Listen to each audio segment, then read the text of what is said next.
ayun guys, welcome back again sa ating channel guys, Boracay Bikyot. Ngayon nandito tayo sa Station 1 sa harap ng Willis Rock. Gusto ko lang i-update sa inyo guys yung situation ngayon saka yung weather ngayong June 28, 2026 dito guys sa isla ng Boracay. So sana guys, suportahan nyo tayo at sana tuloy-tuloy po kayong manonood para sa mga kaukulang update dito guys sa isla ng Boracay ngayong 2026. So ayan guys, and let's go. So yun guys, dito tayo mag-start sa harap ng Willis Rock dito sa Station 1. So far high tide siya. Kailangan mong mabasa or kailangan mong maligo bago mapuntahan yung taas ng Willis Rock. Pero in case na ayaw mong mabasa, pwede po kayo mag-rent ng mga paddleboard or crystal kayak para makatawid kayo dun sa kabila at makapag-take ng picture. So ayan guys, ito yung weather natin ngayon. This is 10:30 in the morning. Mainit, maganda yung weather. Maganda para sa mga bakasyonista natin ngayon dito sa isla ng Boracay. So ito guys, medyo yung daanan dito sa may gilid ng ng dagat, siya inaabot, pero lalakarin natin yan. Pwede naman dumaan sa taas pero dito tayo maglalakad sa may tubig. Diretso tayo doon sa may Station 1. So sa mga pumupunta rito ng isla ng Boracay tapos makita yung mga ganito, yung parang mga dumi, mga dahon, guys, normal yan. Tapos yung iba kasi pumupunta rito sa isla ng Boracay tapos parang tinitingnan lang nila yung yung mga dumi. Guys, FYI, pumunta kayo ng Boracay para magbakasyon, para mag-enjoy, hindi para tingnan yung yung mga basura. So yung mga ganito naman guys na mga basura, normal lang naman yan. Ito yung mga dahon na tumutubo sa ilalim ng dagat. Then pag sobrang lakas ng alon like habagat, minsan natatangay sila kaya napupunta rito sa shore.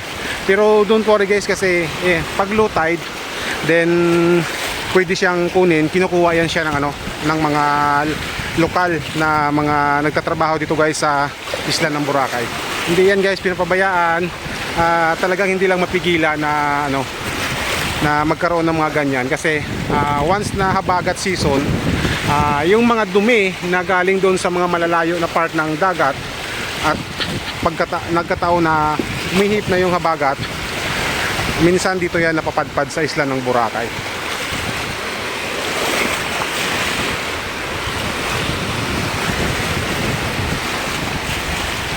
Alright, sarap maglakad-lakad dito. Nakatsinelas ako kaya lang medyo mahina na tayo maglagis na katsinilas tayo. Pero pwede naman rito guys, pumaa. Kaya lang medyo bato-bato kasi dito. Kaya medyo bato-bato sana part. Kaya mas maganda magtsinilas pa rin maglakad. Okay. So yung mga ganitong weather guys, maalon pero mainit siya, perfect na perfect sa mga tourist. Kasi yung mga ganitong weather, nag-enjoy yung mga turista sa mga alon habang naliligo, especially pag mayroon kang mga bata na kasama, chikiting. Yan, nag-enjoy sila sa mga ganitong alon. So yung kapag kasi guys, season, yung area na to sa Station 1, covered ito guys ng buhangin. Pero pag dumating yung habagat season, yan, babakbakin sila ng alon, malakas na alon. Tapos matatanga yung matatanga yung mga buhangin dito, kaya lumalabas sila. So pagbalik naman ng regular season guys, ibabalik din naman ng dagat yung mga buhangin dyan. Gusto na ko talunsitan. Diyan ba?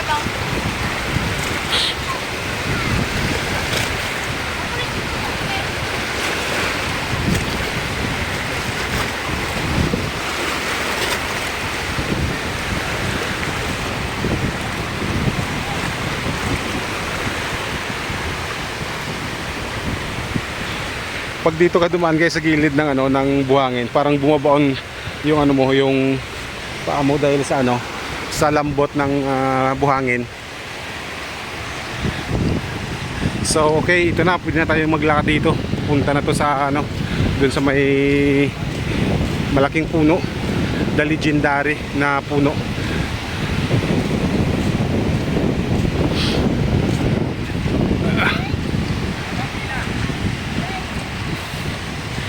Sobrang init guys. Pero kakayanin natin to. Sana supportahan nyo tayo guys. Sa mga makapanood nitong video, subscribe tayo guys. Please, maawa na kayo sa akin. Okay.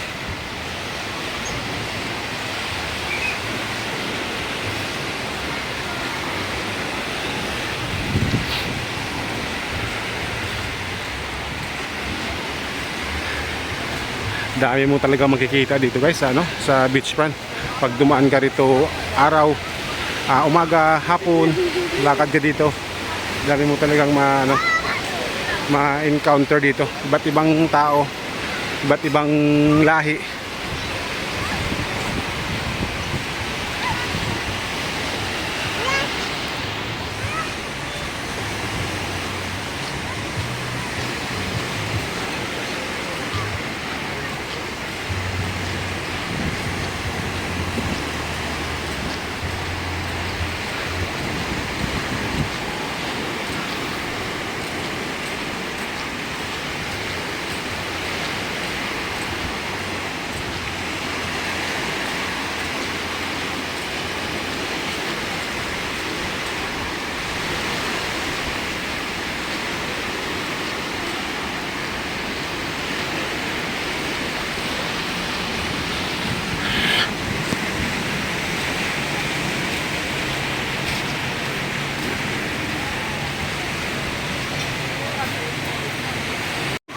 Sobrang init.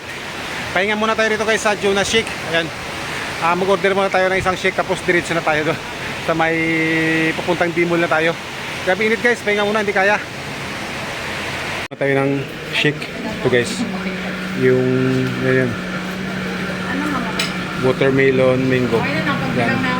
For 200 pesos dito guys sa Jonas Fruit Shake. Yung Jonas sa Station 1.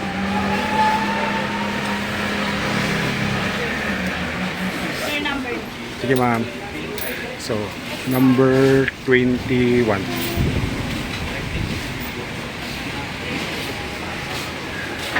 So, maganda pumuwisto dito.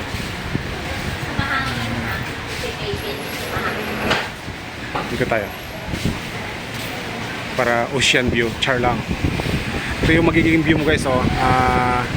Gusto yung mag-refresh dito sa Station 1 sa Jonas Shake. Ito yung magiging view mo. May harang lang siya kasi windbreaker. Kasi kung hindi yan lalagyan ng windbreaker, sobrang lakas siyang hangin dito guys. Ito na guys, yung order natin, mango, watermelon mango.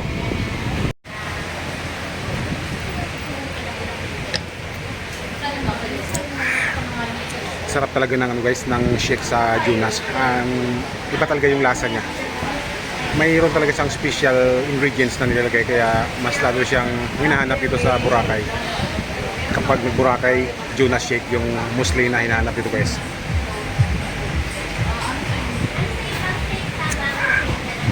At tara, lakad tayo ulit.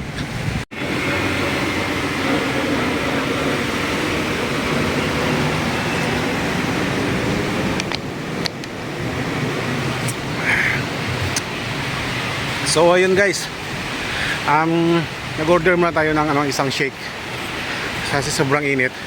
Parang gusto natin ma-refresh yung ating lalamunan kasi hindi tayo nakainom ng tubig. Kaya nag-shake na muna tayo habang naglalakad, nagtitik ng video. Hi kuya! Dito sa sa beachfront.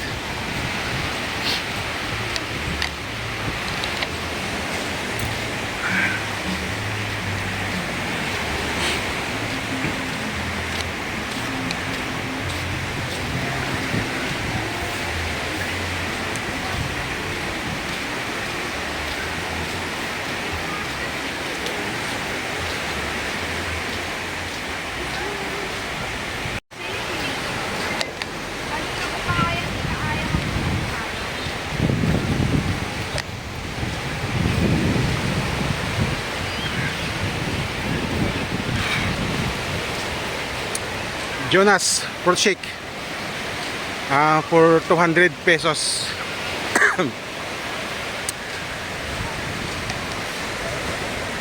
Sarap.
Ito tayo sa harap ng Astoria. Dito sa Station 1.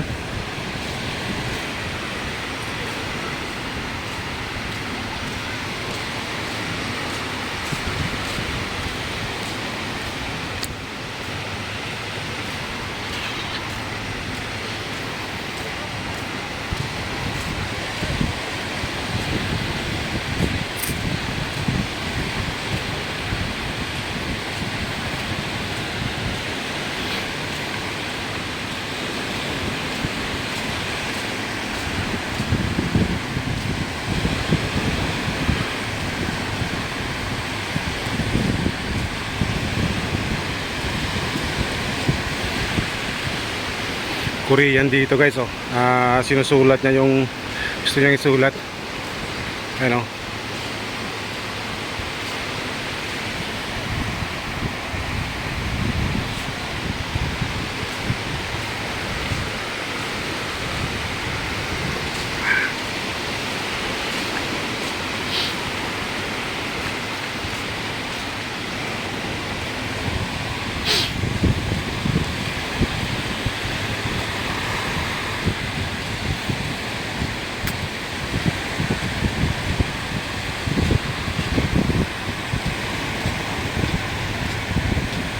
Walang halos tao guys ngayon dito sa may bandang Station 1. Mula dun sa grotto papunta tayo rito sa may D-Mall.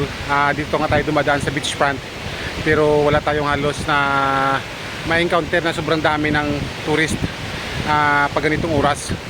So sige, tuloy-tuloy at diretso na tayo rito guys.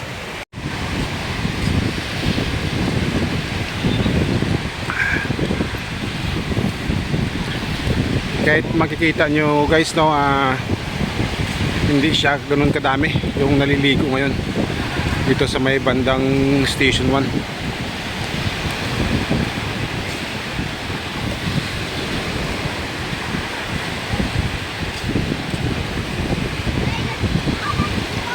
Pero sa totoo lang, pagdating ng mga hapon, hi, hello, pagdating ng afternoon,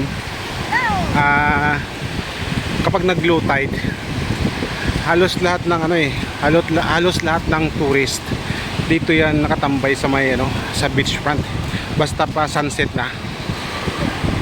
Kasi yun na yung guys, yun na yung highlights pagdating sa hapon, yung sunset. Pero pag mga ganitong oras, like mga hello, hello, right, shout out daw sabi ni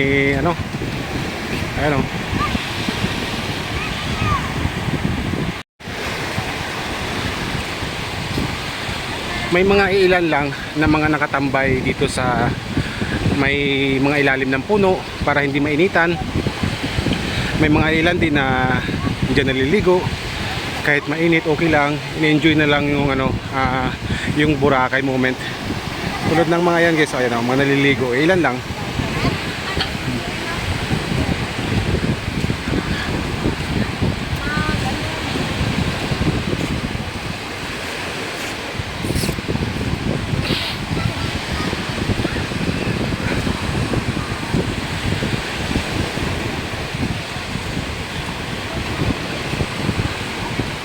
Excuse ko mama.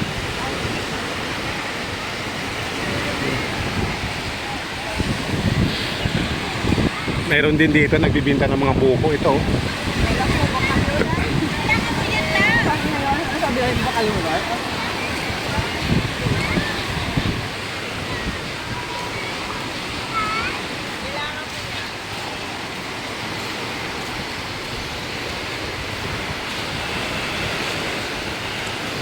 Pero pagdating naman dito sa part na to guys, dito sa may bandang D-Mall, papalapit sa D-Mall.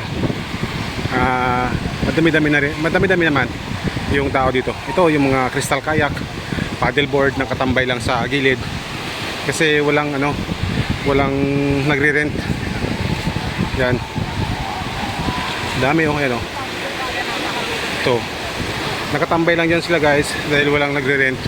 Nag-aantay lang na kung sino may gustong lumapit para mag-rent. Ayan. Diyan.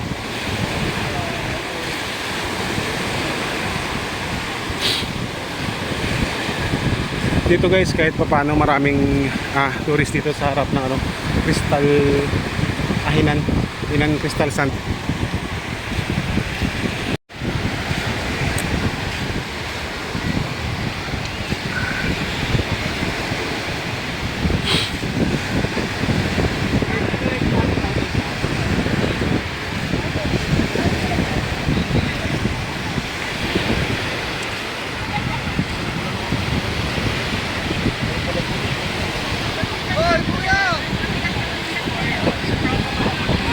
Dito na tayo malapit sa may D-Mall area. At dito sa may D-Mall area, madami-dami rin yung mga taong naliligo, nakatambay dito sa may beach front.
pagod guys. Dito tayo ngayon sa harap ng Mandarin Island, ano, sa may Don Vito na Mandarin. Pahinga muna tayo saglit. Dito na tayo guys sa may Station 2. Ano. Alright, sobrang init kasi guys. Okay. Tuloy-tuloy na tayo, papunta tayo ng ano, mag-stop tayo dun guys sa may harap ng ano, ng Hinan Palm. Dun sa may Station 2. Mag-stop tayo dun kasi palubat na tayo. So tara guys, let's go.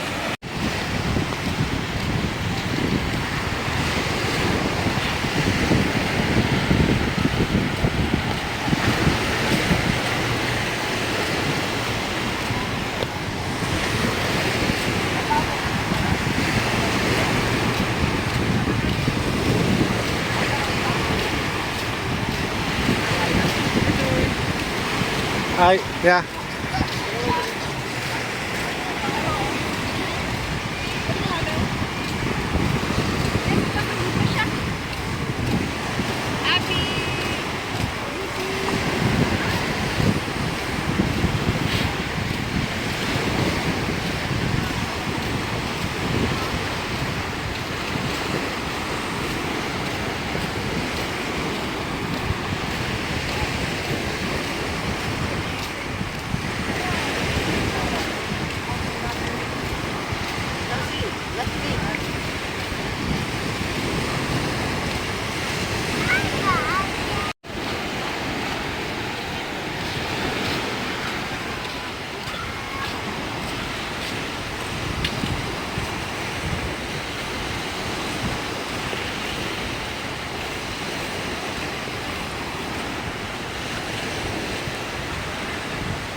So alright guys, this is it.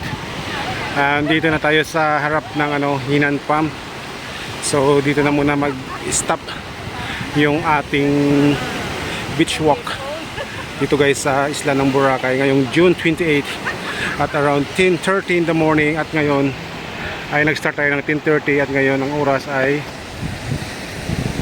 11:41 na guys ng afternoon. So ito yung Hinan Palm. Dito muna tayo mag-start, mag-closing. Alright, ayan o. So that's all for today guys. At hope mag-subscribe na kayo guys para maawa na kayo sa akin. Ayan. Tulungan nyo tayo rito guys sa journey natin sa YouTube channel. So ayan guys, thank you so much and see you here in Boracay Island.